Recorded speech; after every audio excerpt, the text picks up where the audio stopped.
Well, really a hard-fought game. Andy does a terrific job. We knew we would play against his zone, and we hoping that we'd have a night where we could shoot it. But give them credit for, I think, defending the three-point line. We knew we were going to have to attack the belly of the defense there, and we got the ball there and had some opportunities. Again, we had some shots there that were even uncontested, and that zone sometimes leads to that. They want to encourage that shot in there, but I've always believed it's a high percentage area, and if you can get the right guy in there scoring, he can have a field day with it.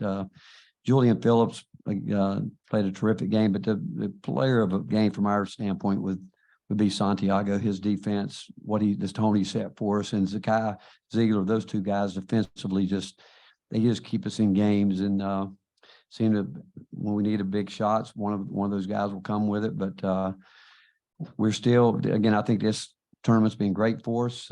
We still haven't got our feet under us totally, but playing against a team like we did yesterday, then coming back today against a zone team that we haven't, first time we played a lot against a team all year that plays a lot of zone, but we knew it wouldn't be easy, and it wasn't. I was going to ask you about the free throw shooting for you guys. You guys launched 26, got to the line a lot. I'm assuming you were pretty happy with that in terms of aggressiveness, and like you were saying, when you're playing against the zone, it sounds like you're on the attack if you're getting to the line 26 Yeah, times. again, we didn't want to settle for threes early. We went through a period where we shot 3 of them, and we just said, hey, we're not coming down. Just, we like explosive plays, and that's, in transition, you get some of those, but we wanted to play inside out. And I thought Zakai did a really good job driving the ball and around the rim. I mean, on both ends, there's going to be a confrontation at this level. When you get the ball in there deep, it's not as easy a shot as everybody thinks because of the length and the passing lanes closed down. But Abel was capitalized off their turnovers, which was a big force, and the fact that we finally, I think we out rebounded by 1, but the fact that when you don't shoot it well, and we only turned it over 11 times is a big stat for us too. Julian, what have you liked about his game, to start the year in a day like today where it looked like he was pretty assertive and physical? I thought last night was a really big game for him because Butler's a very physical team, and we told him, he's aggressive by nature. I mean, you look at him and think that he might not be, but he is. But we told him we want you to go score as opposed to trying to get fouled. And I thought last night he started trying to do that. In there today, he's got a really good that's the one thing during the recruiting process we loved about him, his versatility. And he was always very good in that mid-range area. And we believe in the mid-range area. Some people don't. We do. And but what he's learning to do right now, I think his biggest improvement has just been his cardio toughness, because he was tired. I mean, we were looking at him thinking that we needed to get him out, but you know what?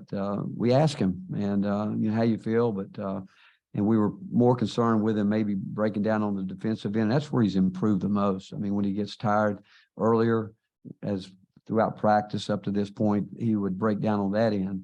And actually, the one out of bounds play when we were in a hot situation, he did break down. That's where, again, understanding that the game's not going to wait on you. You got to be ready to play. And but that's fatigue, and when it gets like that, those kind of plays really should be on me for not getting them out sooner. He played 38 for you, but I mean, he looks like he is ready to be an impact player, and you're just starting the season. Yeah, you know what, Dick, he is an impact player, in the fact that he can impact the game in so many ways. I mean, we can play him anywhere on the court. I mean, he'll bring the ball down, he'll do anything, and the fact that he's playing with some guys that really are committed to defense, I think has helped him a lot, because they know he's young. And we do switch coverage a lot. But when you got a guy like Santi, and especially out there talking, and Uros does a good job with it, but when we're switching defenses, that's been a big thing for him, having to be on edge to understand, who we're going to maybe play a different ball screen coverage with, who we're switching with. And we talked about that coming into this game. This was more of a personnel game in terms of how we knew when we did some switching, how we would play personnel. And but he's getting better. I mean, I think we'll watch him. It'll be interesting to see how he reacts tomorrow, because like you said, 37 minutes, a lot of minutes today, and we'll see how he reacts. You got 25 points off their turnovers, and you turned them over like 20 times. Mm-hmm. Speaks well for your perimeter defense. I thought, I thought we defended them. We're not going to have play perfect defensively, but you know what? In the end, I thought we really locked in defensively. I did. I thought, yeah, we did. And, that situation at the end when you get a 3-point lead, 5-point lead with under a minute, you don't know if they're going to bring it at you full speed or guard. And we knew we wanted to guard the 3-point line. That's why we went with a smaller lineup there. But again, I can't say enough about Santi and Zakai's defense. Both of those guys just set a great tone for us. Jemai Meshack, he continues to evolve to what he needs to be for us too. Rick, you mentioned Santi's defense. What about it made it so impactful for you today? Well, he's guarding a terrific player, a guy that's extremely hard to guard, giving away a lot of inches, a guy that they love to get him isolated. They like to play him the way people are familiar with Villanova playing. Their guards back down, hoping that you can bite on it. And he's a terrific passer that they hammer things on the backside. But the fact that Santi just physically didn't let him get him deep and worked hard to make him catch it further out. He just made him work. And again, that's a hard job to do. But Santi is very much underrated as a defensive player because he really, the fact that, we wanted him on him and he wanted to be on him. Yeah, obviously know Bill, long time, competed against each other in the Big 12, and his teams are going to, they're sound and they're going to, he's always loved having that inside guy where he can play through. I think they're like us. We're all still looking for that identity all the way across, but big win for them today. It'll get down to, again, and his teams are going to guard. They always do. They take care of the ball. So I think it'll be a quick game. I think it'll be up and down. I do think they like to run and we like to run. But both teams have had to grind it out to get to where we'll be playing tomorrow. Do what? Yeah, and again, I have great respect for him and what he's done with that program. Everybody knows it's one of the great programs in the country, and I've watched Bill do his part with it, and he's a friend and a guy that I have great respect for, and I know his teams. You got to beat them. They're not going to beat themselves, so you're going to have to beat them if you expect to win.